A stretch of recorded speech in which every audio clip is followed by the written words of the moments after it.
O dólar acumulou uma queda impressionante aí já nesse primeiro semestre de 12%.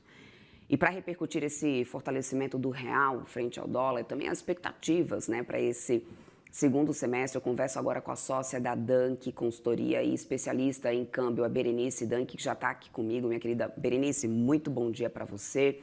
Obrigado por ter aceito o nosso convite. Bem-vinda aqui à nossa programação. Bom dia, Débora. Obrigada a você pelo convite. Berenice, vamos lá, né? A desvalorização de 12% do dólar nesse primeiro semestre de 2025. E agora é óbvio que cada um que fica perguntando, né? Ou seja, está caindo por quê? É mais por causa de mim? É mais por causa de você? Cada um que queira, né, entender exatamente quem está contribuindo mais com isso ou não. Na sua visão, quais foram os méritos? Primeiro, quais foram os fatores estruturais realmente dessa desvalorização do dólar? E para quem fica o mérito nesse momento? Brasil, né, com o cenário fiscal, ou fragilidade dos Estados Unidos? Perfeito, Débora. Bem, ao longo desse ano de 2025, nós tivemos a alternância desses agentes e fatores, né? Nós tivemos agora, mais recentemente, essa semana, uma situação aqui interna brasileira, né? Um anúncio de que a Advocacia Geral da União vai ingressar com uma ação no STF, vai defender o decreto do governo que levou a alíquota do IOF, foi derrubado pelo Congresso. Então, é uma briga aqui interna no sentido de buscar meios para equacionar a busca aí por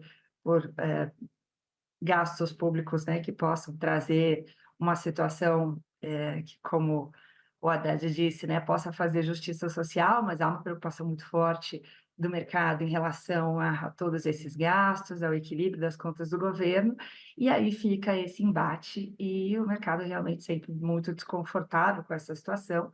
E quando a gente olha em perspectiva, né, desde o final de 2024 para cá, em vários momentos, essas tentativas do governo de aumentar ainda mais o gasto público incomodaram e trouxeram altas da taxa de câmbio, inclusive quando passa de R$ 6 por dólar no final de 24. Né? Agora estamos trabalhando com patamares que estão chegando na casa dos 5,50 ou até menores do que esses, e daí sim a gente, se é que podemos falar assim, né, tem um mérito que é muito mais ligado ao contexto externo, mais especificamente todo esse movimento que Donald Trump tem feito em relação às tarifas, o protecionismo da economia por lá, que vem de forma sucessiva enfraquecendo o dólar.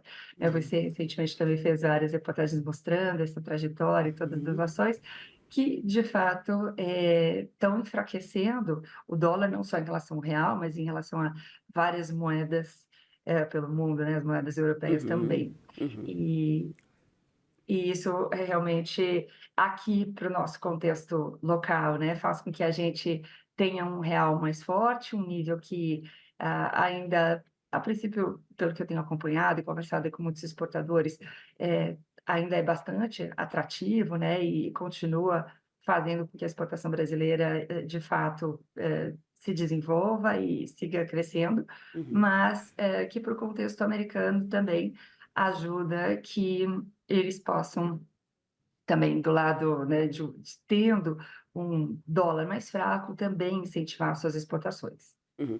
Agora, Berenice, o governo brasileiro tem atribuído essa queda do dólar justamente a uma melhora da confiança e ao compromisso fiscal, né, excluindo o cenário externo dessa situação. Na sua visão, esse cenário fiscal, esse compromisso fiscal do governo, eles trazem fundamentos realmente que sustentam o câmbio na tua visão? Ou, na verdade, isso pode até reverter esse cenário de tendência de valorização do real? Olha, por enquanto, Débora, a gente continua ainda com um contexto bastante frágil aqui no mercado doméstico. O juro, né, que está num patamar extremamente elevado, tem procurado equilibrar a inflação, mas Uhum. continuamos tendo ainda uma preocupação importante em relação à inflação, o quanto o próprio câmbio elevado também pressiona essa inflação, né? Preços de commodities, algumas cederam nos últimos meses, mas a gente sabe que toda a nossa indústria e os nossos bens de consumo estão muito atrelados a câmbio e preços de commodities, que por sua vez pressionam a inflação, e o juro alto, ele, tem trazido a sua ajuda, mas não tem sido, né, totalmente resolutivo em relação a fazer a nossa inflação cair, voltar para o centro da meta e assim por diante. Né, a gente sabe que aqui, o Galípolo tem falado, né, sobre a importância de mantermos o juro alto para mantermos o carry trade, né, a diferença entre o juro local e o juro internacional, num patamar que atraia os investidores internacionais, traga fluxo de capitais para cá e assim, então traga a queda da taxa de câmbio. Vimos de fato isso acontecendo, né? A gente está com agora um fluxo positivo em relação à balança comercial, mas o contexto de termos, né, um gasto público ainda em níveis muito elevados e até esse descontrole fiscal é sempre uma pauta que volta, Uhum, preocupa e dependendo da sua extensão, traz de novo as uhum, altas de câmbio. uhum. Então, eu acho que em relação aí ao segundo semestre, a gente tem ainda muitos pontos de tensão, tanto no contexto local quanto internacional, que devem manter o câmbio seguramente acima de 5. Né? E quando a Uhum. gente olha, por exemplo, para as expectativas dos economistas no Copom, a gente tem projeções na casa de 5,80, R$ 5,90 por dólar. Uhum. Agora, Berenice, parte do mercado vê o real já esticado, né, na verdade, e fala inclusive já de regiões, da gente já ter o real atingindo regiões técnicas ali de suporte nessa valorização. Há espaço, na tua visão, para que a valorização continue nesse segundo semestre, ou realmente essa tendência de correção, como você falou, nesse patamar de 5,50, pode ser o mais sensato a se esperar nesse momento agora no segundo semestre?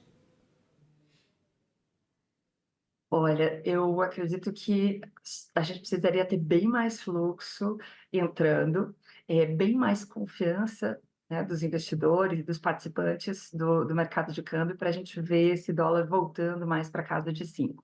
E a gente sabe que a taxa de câmbio tem, por um lado, uma influência forte de fluxo, esse fluxo tem vindo, tem sido favorável, principalmente na exportação, né, que segue com uma pauta agora para o segundo semestre envolvendo exportações de açúcar e algodão, que o Brasil é um importante participante, né, do mercado internacional, mas do ponto de vista financeiro, a gente tem um juro alto que está buscando atrair esse fluxo, porém ele ainda é um pouco tímido, justamente porque o investidor, em muitos momentos, fica com medo da questão política e econômica, né, do risco Brasil que enfrenta por aqui. Em termos de indicadores, esse risco Brasil muito olhado e medido pelo mercado financeiro em termos do CDS brasileiro, não está nos patamares mais altos, né? Estamos em cerca de 250 pontos ali no prêmio do CDS de 10 anos, mas é um nível que, enfim, ainda inspira cuidados, né? É um Uhum. contexto que ainda não dá segurança para a gente acreditar assim, que o dólar possa, de fato, a taxa de câmbio aqui local brasileira possa voltar a cair de forma importante. Uhum. A gente fala, né, Berenice, sempre que um câmbio mais baixo é algo sempre esperado, mas existe uma balança comercial aí a ser equilibrada e existe alguns níveis que passam a ser desinteressantes, dada a situação de que a gente também tem empresas que movem muito a nossa economia, que são exportadoras, né, as nossas exportações mexem muito também com essa engrenagem da nossa economia. E esse dólar mais fraco, ele afeta de que maneira a balança comercial na sua visão? Assim, a gente já atingiu o patamar saudável para essa valorização do real em termos de não impactar tanto assim essa balança comercial no momento, né? Ou seja, as nossas exportadoras no momento? Esse é um excelente ponto. Eu tenho falado com algumas exportadoras que têm um nível psicológico, né, de Uhum, R$ 5 por dólar como sendo um nível em que ainda seria interessante seguir exportando e, enfim, trazendo esses dólares para cá e um mercado doméstico que em muitos momentos absorve essas exportações, mas que ainda tem né, os seus sinais de fraqueza, embora muitos números da economia mostrem que a gente está em níveis bastante baixos de desemprego enfim, uma boa capacidade de geração de renda. O juro ainda é caro, o mercado local também ainda tem vários indicadores que mostram, né, que não está assim tão aquecido. E tem mais um ponto interessante que muitos exportadores têm o hábito, né, que é de já ir vendendo esse dólar futuro, fazendo o seu hedge, a sua proteção contra a queda da taxa de câmbio.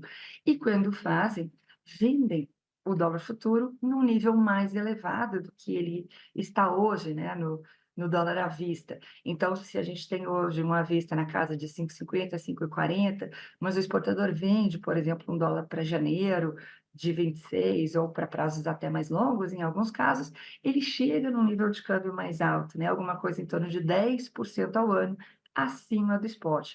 Então, isso anima ainda mais quem precisa vender esse dólar, garante uma receita em reais mais forte. E aí, realmente, esse é um caminho que tem ajudado muitas empresas brasileiras a melhorarem a sua previsibilidade, a proteção dos seus resultados, mesmo nesses contextos, né, de muita volatilidade, de variações de câmbio que se aproximam de 1% ao dia, né, quando a gente faz a medida aí dessa variação da taxa de câmbio de real por dólar. Então, Maravilha, esse contexto maravilha. ajuda bastante. Obrigada, Berenice, pelas pontuações, ótimas análises. Conversamos aqui com a consultora especialista em câmbio, Berenice Danque. Sempre bem-vinda por aqui, minha querida. Até uma próxima.